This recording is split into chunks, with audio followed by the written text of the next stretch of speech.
तुला शिकवीन चांगलाच धडा. मित्रांनो, या मालिकेच्या आजच्या भागामध्ये आपल्याला जबरदस्त असा ट्विस्ट पाहायला भेटणार आहे. तर मित्रांनो, आता अधिपती हा अक्षराच्या घरी आलेला असतो. मात्र मित्रांनो, आता अक्षरा ही आधीच अधिपतीला भेटण्यासाठी निघालेली असते. पण इकडे आता इरा घरी असते. कारण का, तिला भुवनेश्वरीने सांगितलेलं असतं की अधिपती आणि कुणाचीही भेट झाली पाहिजे नाही. त्यावर आता अधिपती घरात आल्यावरती लगेच इरा म्हणते, जुजू तुम्ही, आणि ते पण एवढ्या दिवसांनी? अहो या ना, या आतमध्ये या, बसा, मी पाणी आणते. त्यावर आता ती पाणी आणायला जाते. पाणी घेऊन येते. जुजू घ्या, पाणी घ्या, मी तुमच्यासाठी पाणी आणलं आहे. आणि कसं येणं केलं? त्यावर आता अधिपती म्हणतो, काय झालं इराबाई, एकट्याच आहात का घरात? बाकी सगळी कुठे गेली लोक? तर आता ती जसं काय काही कळलंच नाही असं करते. दुसरं कोण? तर आता अरे हा, आई बाबा आता संक्रांत साजरी करण्यासाठी बाहेर गेले आहेत. आणि ताई, अहो ताई तर आता तिचा मित्र आलेला आहे बाहेरून.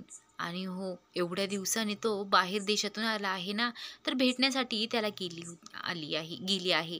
आणि हो, त्याचा कॉल येत होता सारखा, त्यामुळे ती भेटण्यासाठी गेली. आणि जिजू तुम्हाला माहीत आहे, ते तर लहानपणीचे एवढे चांगले मित्र आहे.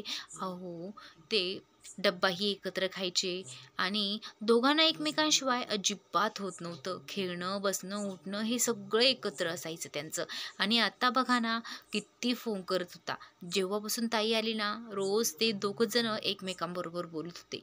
तर मग आता दोघांनाही भेटावंसं वाटलं, तर मग आता त्यांनी बोलून घेतलं. मग ताई लगेच गेली. तर आता अधिपती थोडासा नाराज होतो. अधिपती तरीही काही बोलत नाही, होच म्हणतो. हो का? तर आता ते लहानपणीचे एवढे चांगले मित्र आहे ना जिजू, आता आम्हाला तर सगळ्यांना असं वाटायचं ते दोघे जणच आता लग्न करणार आहे. पण तसं काही झालं. अरे सॉरी, मी काय माझंच घेऊन बसले. तुम्हाला काही घ्यायचं का, चहा कॉफी?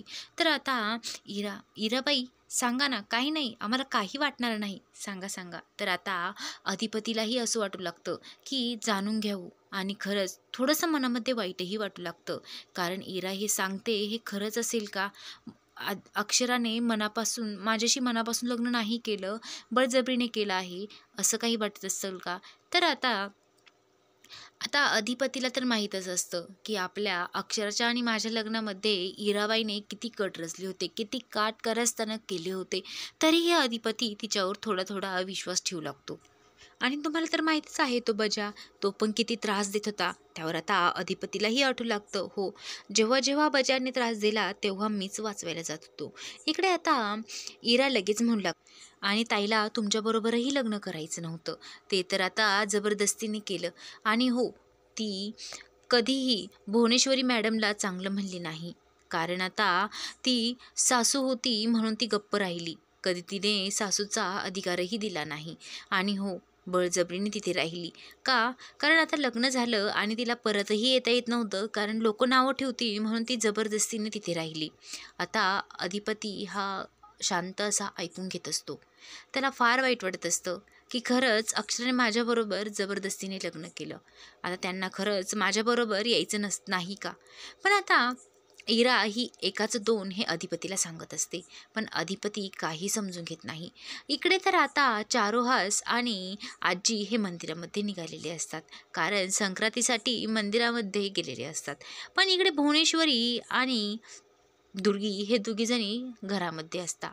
तिथे आता अक्षरा आणि अक्षरचे बाबा येतात. पण आता हे बघून तिला भुवनेश्वरी आता त्याचाच फायदा उठवून घेते. कारण आता तिला बोलण्यासाठी कोणीच राहिलं नाही, अक्षराची साथ द्यायला कोणीच राहिलं नाही, कोणी घरी नव्हतं. त्यामुळे आता ती तिच्या मनाचं जे येईल तेच करेल असं तिला वाटू लागतं. तर मित्रांनो, आता ही भुवनेश्वरी तिच्या मनात जे येईल ते करेल का? आणि इराचं अधिपती ऐकेल का? तर पुढील भागामध्ये नक्की बघू.